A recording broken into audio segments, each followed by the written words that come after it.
Hi friends, आज आपण तिळाचे लाडू कसे बनवायचे ते बघणार आहोत. तर आधी आपण अर्धा किलो तीळ मी इथे भाजून घेत आहे. चांगले मंद आचेवर तीळ भाजून घ्यायचे आहेत. भाजकी डाळ आपण घेतली आहे.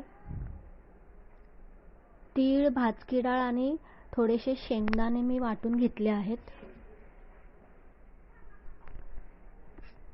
अर्धा किलो तीळसाठी मी अर्धा किलो गूळ घेतला आहे.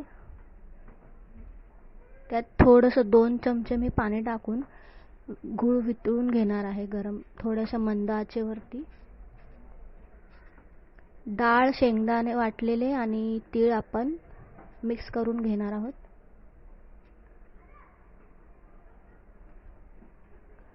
इथे पाक तयार होतोय. पाक तयार झालेला आहे. थंड पाण्यात थोडंसं पाक टाकून बघितला.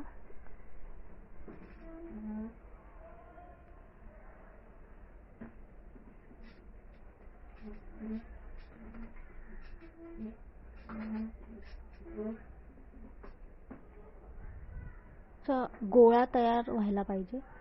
इथे आपला पाक तयार आहे. गॅस बंद करून आपण हे तीळ, भाजके शेंगदाणे आणि भाजकी डाळ मिक्स करून घ्यायची आहे. लगेच